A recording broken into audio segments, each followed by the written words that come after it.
This man just celebrated his 32nd year at the helm of the National Hockey League, fresh off of the smash success of the Four Nations Faceoff. The commissioner of the NHL, Gary Bettman, here on the Rich Eisen Show. How are you, Commissioner? I'm great, Rich, and it's terrific to be with you. Thank you, sir. I have been singing the praises of you, your crew, your staff, your league for this Four Nations Face-Off. I will give you the floor on your reaction now that it is all finished. We think it was a terrific event. It showed the passion that our players have for the game and the passion they have for representing their countries.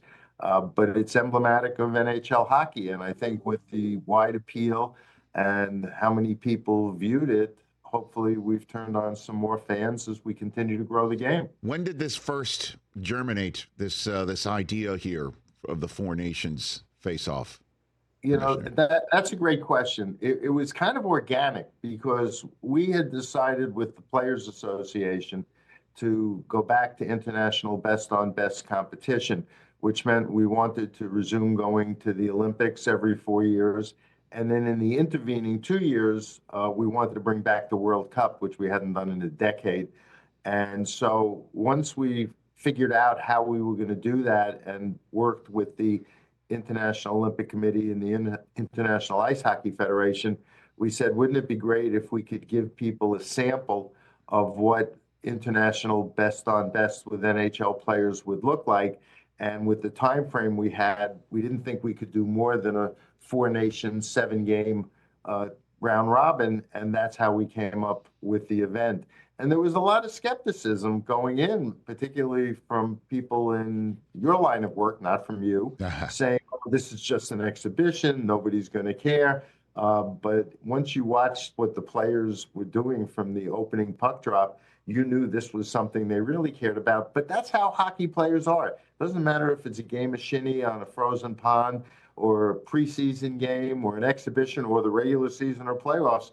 When they get on the ice, they come to play. Well, and, you know, I'll be honest, just that would be kind of the least of my concerns if I were somebody in your position. Was there any arm twisting of ownership to say these guys are going to put it on the line? Because everybody knows once you put the sweater on with your country in the front, what would ensue. No, you're already shaking your head. No arm twisting. I'm like, hey. No, the owner. First of all, let's go back historically. We didn't go. NHL players didn't go to the Olympics till '98 in Nagano, which is something I did after I got here. And then we know that there's disruptions to our season. Taking a 2-week break in February, we're about to hit the stretch run. Based on how diverse internationally our player rosters are. Some teams in the NHL would be having more players play than others. And so after Sochi, we decided to stop going. But it became clear to me, it became clear to ownership that playing international best on best is really important to our players. And so we understood the disruption, and yes, every time a hockey player suits up and gets on the ice, there's a risk of injury. But in the final analysis, everybody decided that this was important, particularly because it was important to the players and to the fans. So no one in ownership is calling you up now. Let's just say they're paying a Kachuk or the owners of the Bruins and Charlie McAvoy saying, hey, we took one for the team here. Nothing like that right now? No, that's after the fact. That's what I'm saying, right? I didn't say I didn't get those phone calls, but it was going in there didn't have to be arm twisting. Listen, it happens. It's unfortunate. John Tavares had a leg injury in Sochi and missed the rest of the season. But people get it. But again, it's an important element of the game. And when you see the response that we got, particularly with the viewership in North America and around the world, I think somebody told me one of the games involving Finland was the second most viewed program in the history of Finnish television. This is a big deal. And, you know, we have great pride in our game. We think it's the best, the most competitive, the most exciting, the most entertaining, and the most skillful. And it's all part of the balance of what we do. 16.1 million viewers across North America watch Thursday's Canada versus USA Four Nations Faceoff Championship overtime thriller. Gary Bettman, the commissioner of the NHL, here on the Rich Eisen Show. How did you come up with obviously Team USA and Canada, we're going to get in there. How'd you come up with Finland and Sweden as the four? Those of the remaining countries we could consider, those were the two that had among the most NHL players, and we could fully stock with NHL players without dealing with the federations and leagues in their home countries. Obviously, you're going to get to the Russian question, but that's beyond us right now. That's a question of geopolitical matters, which we try to stay out of. And interestingly enough, I think 2 weeks ago, the International Ice Hockey Federation voted to continue the ban on Russia's participation in IIHF competitions. We're probably going to hear from the IOC on that in the next couple of months, but we just go by what it is the governing world bodies, even though we're not completely subject to them, mandate. And, so in the future here, this is the way it's going to go, where you're going to send NHL players to the Olympics. Obviously, that's happening next, and then the Four Nations would return in the interim. Is that the plan based on what we've just got here? Actually, as I said, the Four Nations was kind of a quick appetizer. What we're going to do is Olympics, 2 years later a World Cup, 2 years later Olympics, 2 years later a World Cup, and the World Cup will have at least 8 countries participating, and that's something we're in the process of finalizing, and the world status may have something to do with exactly how we pull that all together, but we're looking to do a full World Cup like you see in soccer. We're going to look to do it in a variety of locations, and not just in North America. We'll be looking to do it in Europe as well. Four Nations is a one-off? Well, I don't know. It depends on the success has been so quick and overwhelming. Yeah. We've got a lot of things to consider and sort out, including what our own All-Star game looks like going forward. So you're asking the absolute right questions, and I don't have all the right answers yet because we've got a lot to work through. But listen, it was all good. Because that's what I was saying from this seat, Commissioner, is that you cracked the code. The NHL cracked the code. Obviously, the association from which you came has some all-star issues. My league that I work for, when not sitting in this chair, the Pro Bowl, the commissioner basically said, let's just put flags on them. And that's what they're doing. And Major League Baseball tinkered with so many different ways to try and make it seem to the players this is as important to them as it is to maybe fans and the sport. Have you heard from any other sports at all? Any of your staff heard from any other sports on what you just pulled off? Well, I'm hearing from my staff that they're hearing from a lot of people, mostly in the form of congratulations. I haven't heard directly from my 3 counterparts at the majors, but that wouldn't surprise me because at some point we all talk to each other and it'll come up. The point about breaking the code, and I appreciate that, but we've taken chances before. Our skills competition hasn't had any of the issues that people complain about, maybe in large part because we do it with the input of our players who helped us devise the last set, which has a lot of different stations and things that demonstrate hockey skills, which are extraordinary. And going back to the All-Star game, I think it was in Nashville, so that must have been 7 or 8 years ago. We went to a 3-on-3 mini tournament, which has worked very well for us. Nobody's ever complained about the players' passion or interest in wanting to go all out to play it. So we've experimented over the years. This just took things to a new level.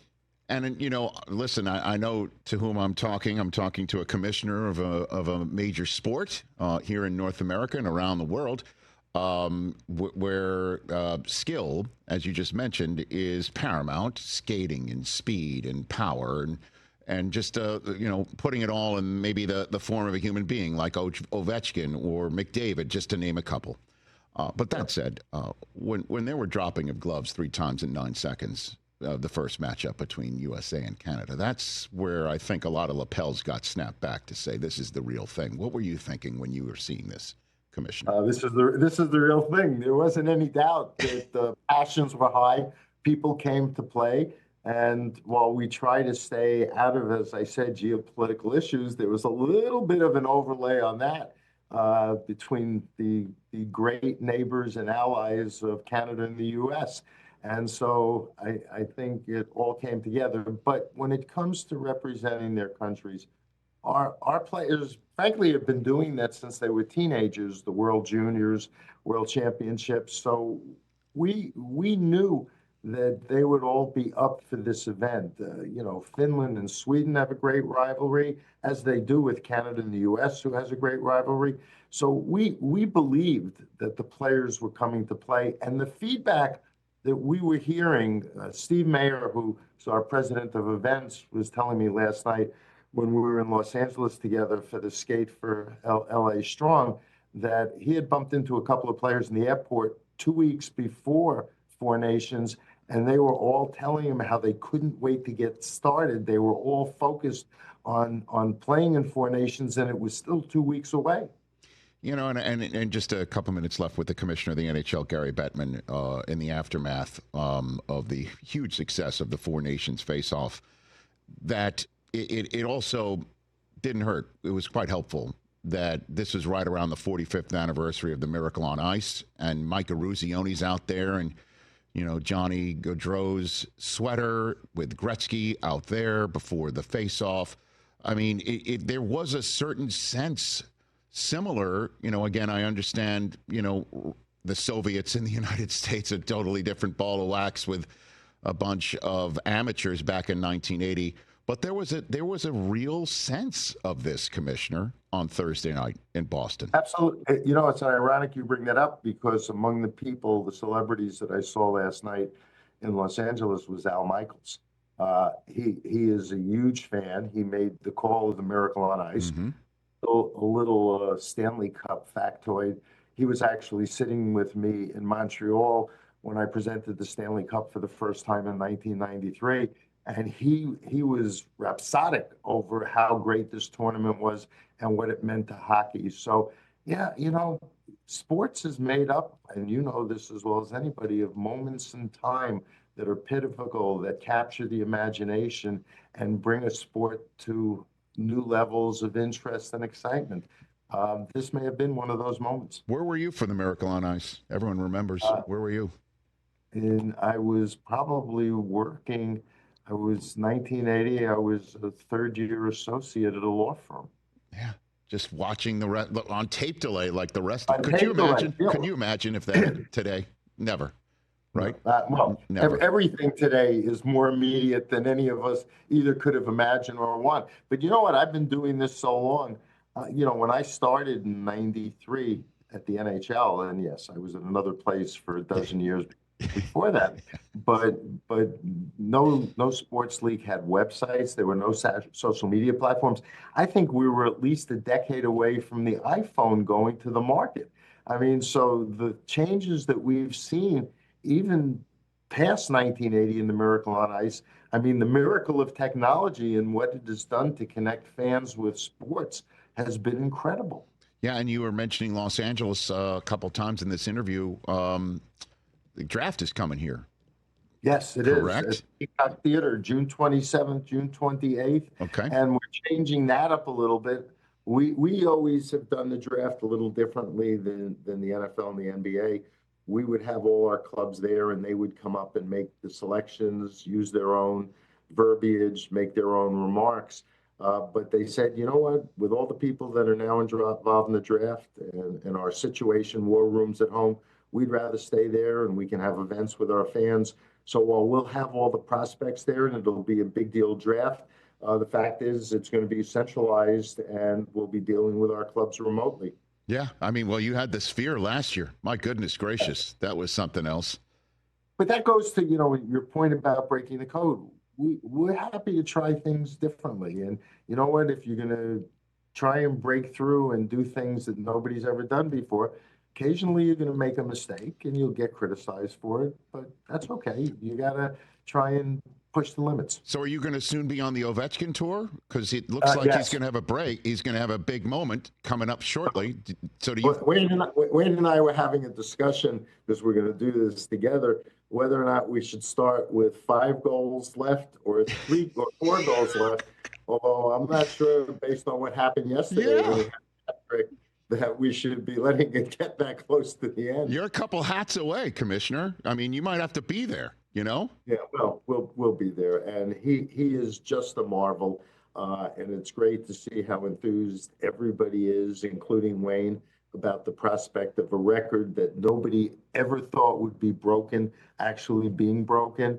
And it's testament to a great record that Wayne set, and a great career that Alex has had in terms of his skill, his dominance in the game, and how he's managed to stay healthy for 2 decades. So the Wayne and Gary tour coming soon to the National Hockey League? Coming to a show near you. Very good. Yeah, I know. And that was one of my, because we did have Al in studio last Friday to reminisce about the 45th anniversary of the Miracle on Ice, which was Saturday. We surprised him both with Jim Craig and Eruzione. So it's sort of like a "this is your life" moment for us to be able to provide to Al, which he deserves. But the reason why I bring it up is Eruzione said that before the drop of the puck on Thursday night in Boston, that he and Gretzky shared that they've never been nervous except for that moment for a hockey game. Not even, he said, not even against the Soviets was he that nervous. And Wayne said the same thing. He said, I'm never nervous for on a rink, but they were on Thursday night, Commissioner. They were. And the game, you know what? Obviously, the game came down to one shot, and McDavid, give him a space for a second, and you see what happens. But the game actually lived up to the hype, right? They had played Saturday night, and that was a terrific game. And then this game, either team could have won, but it was just awesome. The atmosphere in Montreal and Boston, 2 great hockey cities, just was fantastic. Commissioner, thanks for the time. Congrats again on that smash success of 4 Nations. And, if I may have the temerity, I think those who came up with the idea deserve a raise, Commissioner. I'll make sure they get one. Thanks for all you do to cover the game, and great to be with you. Right back at you. Yeah, the only commissioner I ask for a raise is Goodell for me. So, that's about it until now. So I appreciate it. Next time I talk to him, I'll put in a good word. That's it. Whoa, ladies and gentlemen, Rich, Gary all right. Bettman. There is no I in Gary Bettman, though. There is one in Commissioner. Thanks for the time. Thanks. That's Gary Bettman of the NHL right here on The Rich Eisen Show. Catch The Rich Eisen Show every single day on the Roku Channel, 12 to 3 Eastern, for free.